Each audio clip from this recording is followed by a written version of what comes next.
میں نے اپنی ماں کو 25 حج کا پیادہ کرائے ہیں، کاندھوں پہ سوار کیا ہے، اسے حج پہ لے کر گیا۔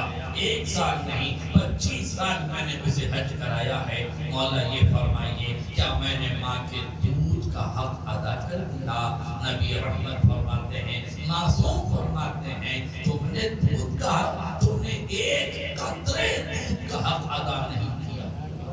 نہیں تو جو 25 سال بعد پیادہ حج کرا رہا ہے، ماں کو کاندھے پر سوار کر کے حج کرنے جا رہا ہے۔ کتنا کٹھن اور مشکل ہوتا ہے حج کرنا، طواف کیسے کیا جاتا ہے، صحیح کیسے کیا جاتا ہے، منزلیں کیسے طے کی جاتی ہیں۔ جو حج پہ جاتے ہیں ان کے جگر سے پوچھئے کتنا مشکل ہے حج کرانا۔ 25 حج کرانے کے بعد معصوم فرماتے ہیں ایک قطرہ تو نے ماں کے دودھ کا حق ادا نہیں کیا۔ اس نے پوچھا مولا وہ کیسے؟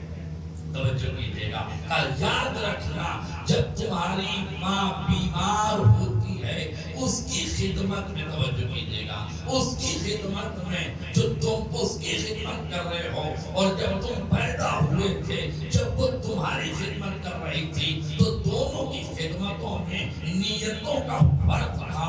تم ماں کی خدمت کرتے ہو یہ سوچ کر اب نہ جانے کتنے دن زندہ رہے گی، اس کی حیات کے کتنے دن بچے ہوئے ہیں، یہ زمین زندگی پر چند قدم سے زیادہ نہ چلے گی، یہ حیات کے دائرے میں چند دنوں سے زیادہ نہ رہے گی، لہذا اس کی خدمتیں کر لو۔ تم ماں کی خدمت کرتے ہو تو تمنائے موت پروان چڑھتی ہے، مگر جب ماں تمہیں دودھ پلاتی ہے، انگلیاں پکڑ کے چلنا سکھاتی ہے، تعلیم سے آراستہ کرتی ہے، ہاتھ میں سکہ دے کے سخاوت کی تعلیم دیتی ہے، جرأتوں کو جوان کرتی ہے، تمہارے وجود کو سنوارتی ہے، تمہارے وجود کو آگے بڑھاتی ہے، ترقیوں کے باموں در پہ لے جاتی ہے، تو اس کی نظر میں تمہاری زندگی ہوتی ہے، وہ خدمت کرتی ہے۔ زندگی کی تمنا میں تم خدمت کرتے ہو، موت کی تمنا میں تو کیا تمنائے موت اور حیات برابر ہو سکتی ہے؟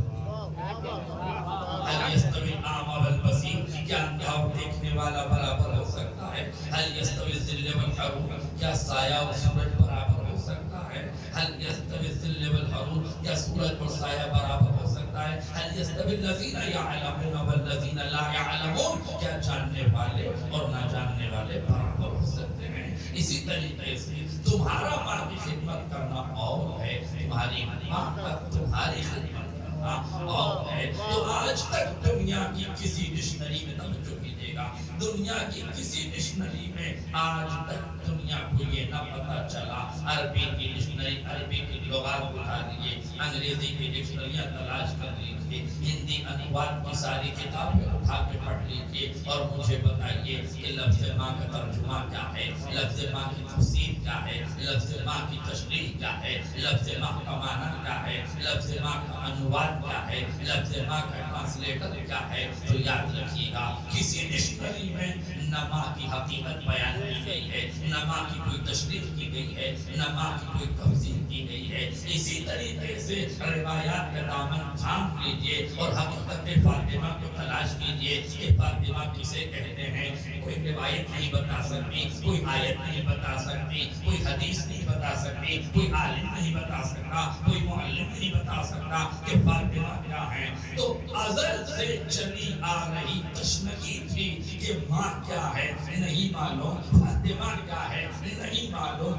نبی نے دونوں لفظوں کو اکٹھا کر کے ایک ہی حدیث میں دنیا کو بتا دیا، فاطمہ تو ام ابیہا۔ جب دنیا پوچھے ماں کسے کہتے ہیں تو کہہ دینا فاطمہ کو،